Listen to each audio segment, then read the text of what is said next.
मराठा आरक्षणावरून जे काही संभ्रम आणि वाद सुरू आहे आणि त्यामुळे महाराष्ट्रातील वातावरण ढवळून निघालेलं आहे। अशा परिस्थितीत आम्ही सरकार म्हणून मुख्यमंत्री आणि दोन्ही उपमुख्यमंत्री यांच्याशी चर्चा बैठक केली आणि त्या बैठकीत त्यांनी आम्हाला शब्द दिला होता की आम्ही ओबीसींच्या आरक्षणाला धक्का लावणार नाही। मराठा समाजाला आरक्षणाबाबत ज्या काही निजामकालीन ज्या नोंदी होत्या त्या नोंदी तपासून ज्या नोंदी निघतील त्यांनाच फक्त आम्ही कुणबी दाखले देऊन आम्ही त्यांना ओबीसीत टाकू। मात्र असा धक्कादायक प्रकार भुजबळांनी समोर आणला आणि आम्ही भुजबळ यांना समर्थन दाखवलेलं आहे। हे जे संभ्रमाचं वातावरण सुरू आहे त्यामुळे आम्ही देवेंद्र फडणवीस यांना विनंती केली आहे की यात तुमची भूमिका काय आहे, भाजप म्हणून भूमिका काय आहे। त्यांनी पुन्हा एकदा स्पष्ट केलं आहे की आमच्या भूमिकेत बदल झालेला नाही। आम्ही कुठल्याही परिस्थितीत ओबीसी आरक्षणाला धक्का लागून देणार नाही। ज्यांचं नुकसान झालं आहे त्याबद्दल देखील नुकसान भरपाईची मागणी आम्ही देवेंद्र फडणवीस यांना केली आहे।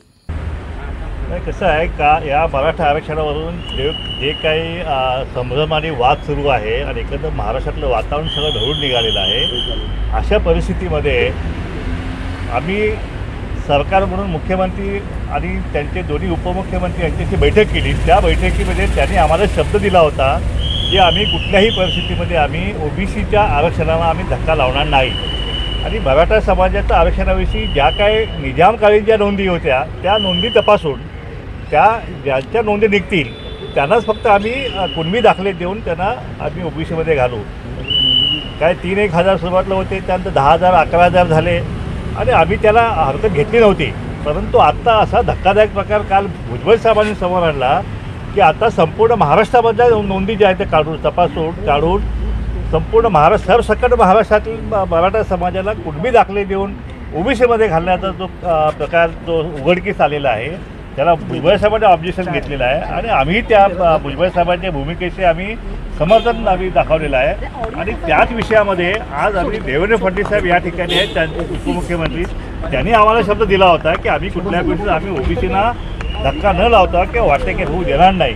आणि म्हणून आज पुन्हा हे जे संभ्रमाचं वातावरण सुरू झालेलं आहे त्याच्यामध्ये आम्ही देवेंद्र फडणवीस साहेबांना विनंती केली की तुमची भूमिका काय, एक तर भाजप म्हणून भूमिका काय किंवा उपमुख्यमंत्री म्हणून भूमिका काय।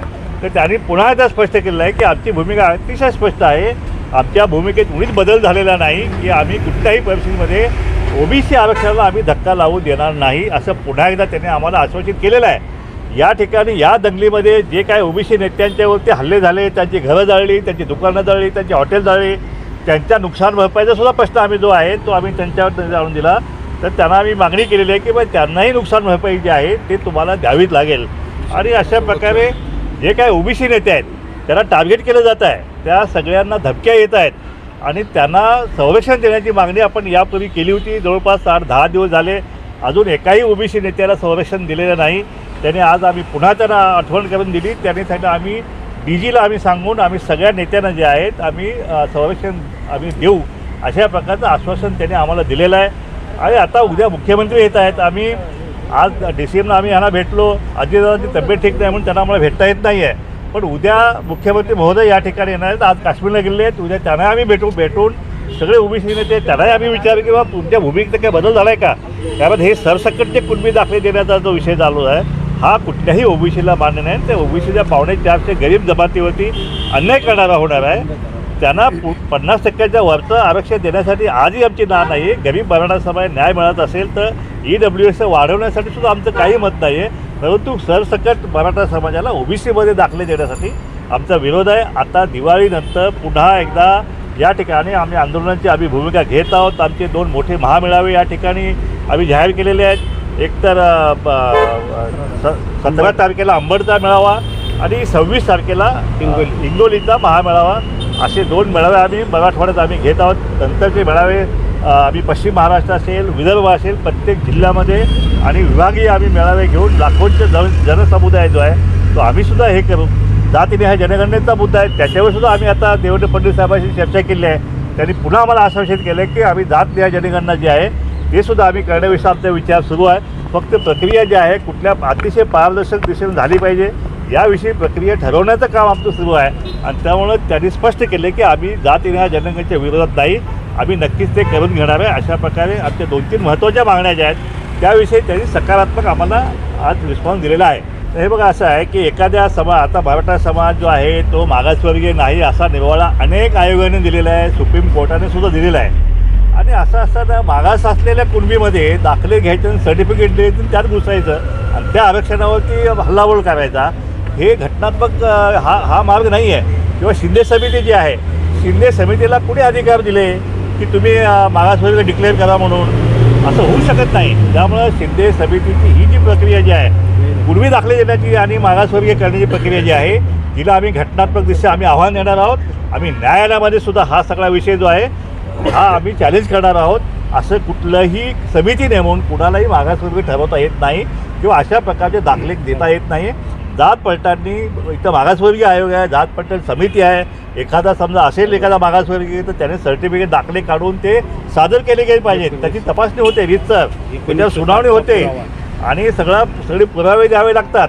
आणि हे सगळं राहिलं बाजूला फक्त सरसकट कुणबी दाखला घ्या ओबीसी जा. शिंदे समितीला आमचा टोकाचा विरोध राहील. आणि ही शिंदे समिती जी आहे हिला कुठलाही घटनात्मक अधिकार नाही. आम्ही त्यांना आणि ते मागासवर्गीय आयोग नाहीत. सुप्रीम कोर्टाने किंवा घटनेच्या 15/4/16 जी प्रक्रिया जी आहे त्याच्यामध्ये अशा प्रकारे समिती नेमून जी आहे मागासवर्गीय दाखले द्यायचे अशा कुठलाही समितीला अधिकार नाही. आम्ही न्यायालयामध्ये आव्हान देणार आहोत. मग तुम्ही आता पुढचं पाऊल काय घेता? आम्ही आज भुजबळ साहेबांशी आम्ही चर्चा केली, आम्ही रणनीती आम्ही ठरवलेली आहे. हे अशा प्रकारे जर का सरकार आता आम्ही मुख्यमंत्र्यांना भेटणार आहोत आणि जर सरकारकडून हे सरसकट मराठा समाजाला दाखले देण्याचं हे जर नाही थांबवलं तर मग आम्ही शेवटी न्यायालयीन लढाई आम्ही लढू आणि रस्त्यावरची लढाई जी आहे ती सुद्धा आम्ही लढू. आमची भाजी भाकरी जी आहे तिचं संरक्षण जे आहे ते आम्हाला शेवटी या महाराष्ट्रामध्ये करावंच लागणार आहे. आम्ही आता उद्या मुख्यमंत्री महोदयांशी आम्ही भेटू, त्यांची भूमिका आम्ही ऐकू. हे जे सरसकट दाखले देण्याचा हा जो विषय भुजबळ साहेबांनी जो समोर आणलेला आहे ह्याची आम्ही शहानिशा करू. पण हे जे आहे हे जर थांबलं नाही ताबडतोब तर मग आम्हाला न्यायालयात ताबडतोब जावंच लागेल. ओबीसी आरक्षणाच्या विरोधात मराठी काही नेते जे आहेत ते हायकोर्टात गेलेले आहेत. एक याचिका दाखल करण्यात आलेली आहे. 94 सालचा अध्यादेश जो आहे तो रद्द करा अशी त्यांची मागणी आहे आणि तोपर्यंत ओबीसी आरक्षण जे आहे त्याला सुद्धा स्थगिती द्या अशी त्यांनी हायकोर्टात याचिका केलेली आहे. हे पहा, ओबीसींच्या विरोधात अनेक मराठा समाजांनी यापूर्वीसुद्धा अनेक याचिका दाखल केलेल्या आहेत. त्या सगळ्या प्रलंबित आहेत आणि त्याची आम्हाला काळजी नाही आहे. आम्हाला काळजी फक्त आहे की हे आता मागासवर्गीय म्हणून म्हणजे मागासवर्गीय भोग आम्ही भोगलेले नाही आहेत. जे काय भोग आहेत ते आम्ही भोगलेले आहेत आणि मागासवर्गीय भोग न भोगता फक्त सर्टिफिकेट द्यायचं आणि मागासवर्गीय व्हायचं इतका साधा सोपा मार्ग मात्र या घटनेमध्ये नाही आहे. भुजबळ साहेबांची भूमिका मांडली की मराठा समाजाचं कुणबीकरण सुरू आहे आणि त्याच्यामुळं ओबीसी आरक्षणावरती बुलडोजर सुरू होत आहे. हे स्पष्टपणे महाराष्ट्राचा एक मंत्री जो आहे तो सगळ्या महाराष्ट्राच्या समोर मीडियासमोर माध्यमासमोर येऊन सांगतो आहे. त्यात काहीतरी तथ्य असेल ना आणि म्हणून याचा जाब आम्ही मुख्यमंत्र्यांसोबत आम्ही विचारणार आहे. आणि त्यातून जर आम्हाला नाहीच निष्पन्न काय होत असेल तर मग आम्हाला शेवटी मरणाची लढाई जी आम्हाला करावीच लागेल.